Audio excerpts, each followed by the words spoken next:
double the way act. you just dropped that. Because she's here, for goodness sake.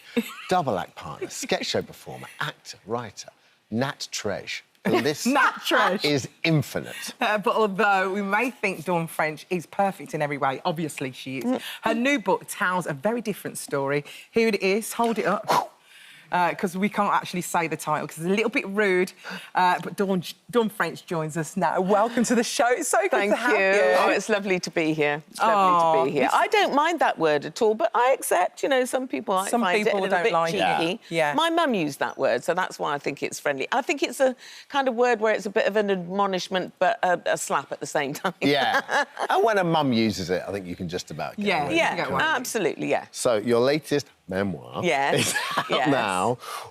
What was the starting point? Well, you know, I wanted to write some stories and I set out to make myself laugh, to be honest. And I thought the best time that I have laughed, the most joy I've had in my life is when I've made huge mistakes and then tell people about those mistakes. Yeah. Because that's where the fun is, isn't it? And you know when you've all got a mate anecdotes, who says you will never guess what I did this morning. Like, you know, I wrote an email about a person and sent it to the person. Yeah. And I've done that a million times. And it's those kind of stories that just make you feel happy, really, because somebody's trusting you to tell you.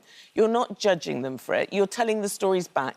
And honestly, I can tell stories of my whole life where I've been a complete Egypt. So this book is really a sort of call to arms and legs and elbows and fannies and willies, just to say, you know, let's just own our own imperfections. Let's have an anti-perfection league. Perfection's not possible. It's not. And do you know what? It's not even desirable. That's the thing. We all know we can't achieve it, so why are we pretending? Yeah. So what's so great about this? When you started writing these memoirs, were you quite surprised at how many flaws and mistakes you had made? It's like a tsunami. It's a tsunami. I'm just basically one giant mistake wrapped up in flesh. That's nice and slow. I am. Like, this is going to be a thick book. There's to be more of these coming my way. This is only half of the size of it. It's volume 1.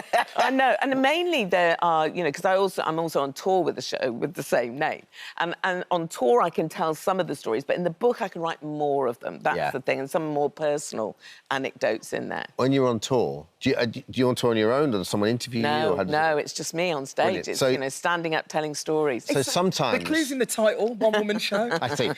That's it, yeah. Please elaborate. And I'm the woman. I didn't quite keep up.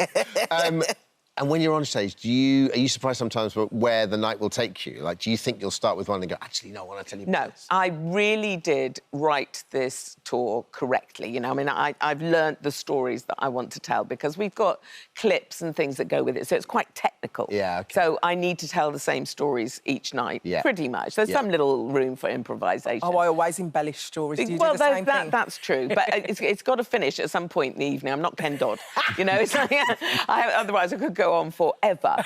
But it's like Michael Grandage has directed this tour, and so, you know, it's got a sort of thread throughout it, and I try to open about times I've behaved badly. I sometimes have behaved badly and been a total...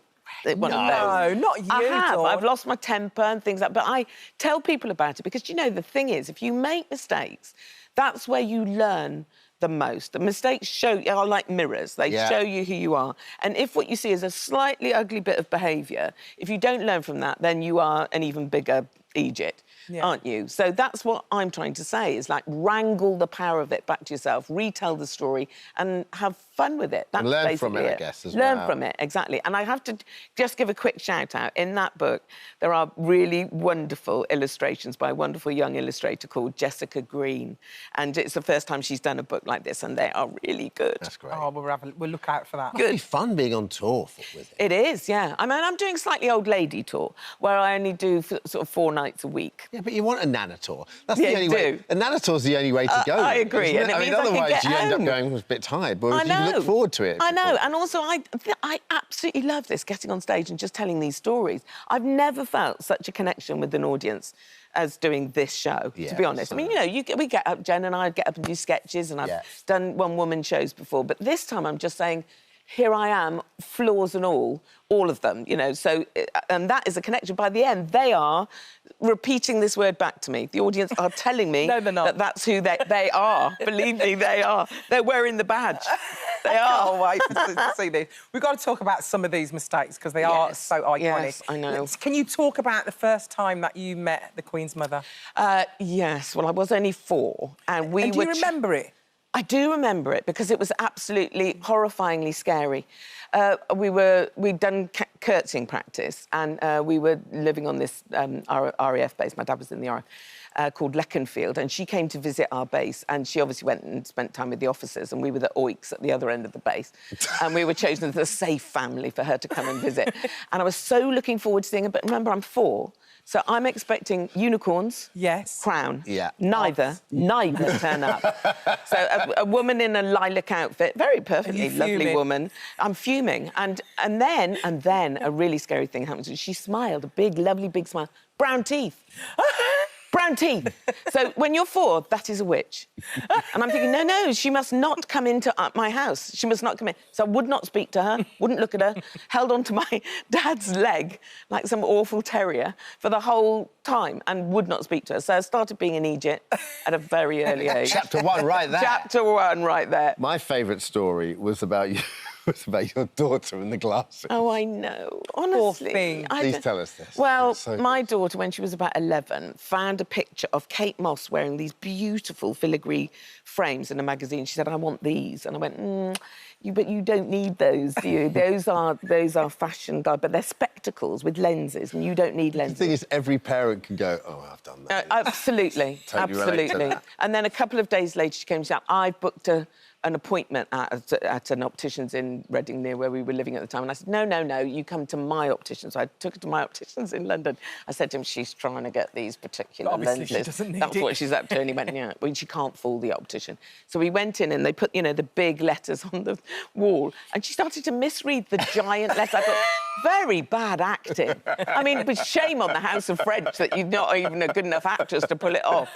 And we came out afterwards. He said, yep, she's severely myopic. I thought, oh, my God, I have missed the fact that my daughter can't see. She can't see anything. She could have been knocked over. This is appalling. So, of course, I had to buy those frames because I had overlooked the fact that she couldn't see. Then you're just sort of frankly overcompensating with guilt, aren't you? Absolutely. Absolutely. That's great. We're celebrating Madonna, as you've seen today. Yeah. Was you a big Madonna fan? Oh, huge. We're the same age. Yeah. It's me and Madonna. She's a bit fitter than me. I think she's a bit more lithe than me. It's the yoga. Yeah. But I've always loved her, and she was a bit of sort of talisman for Fatty and I. Whenever we were doing our show, we would always ask her to come and be a guest. She would always refuse, and then we would get on with the show. And, of course, on French and Saunders, if you don't turn up, then I'm afraid you're sort of the butt of the joke. So we would pretend to be her. We used her as a bit of a punchline. Oh, yeah, we've been there. You look like her, though. We have been there with it. I did meet her once, though. Did you meet her? I did turn into a bit of a twit, rhymes with fat, in front of her, which was so pathetic. So I met her and she did a stand-up show. Did she? In Australia. Extraordinary. It finished at like 2 o'clock in the morning, and I got a message from some of her people that she'd like to say hello. So I waited another hour. Anyway, she eventually came along, and I stood up, and I was very excited to meet her. And I said, oh, hi. And she said, we've met before. And I said, no, we haven't. And she went, yeah, we've met before. I thought she must be confusing me with Jennifer, who she had met. And I said, no, we haven't. And she went, honestly, like this, we've met before. So do you know what I did? I went, yeah, all right then. Yeah, we have, lovely. I just completely caved. I turned into a blubbering wreck of a person. If she said it 3 times, you're like, well, I've got nowhere to go. I don't know where to go. We're disagree again or agree. We're going to have a Madonna off. Oh, a fight. We'll have a fight. Or you just give in. And I gave in, and I came away feeling quite ashamed of myself after that. Been an Egypt again. Yeah.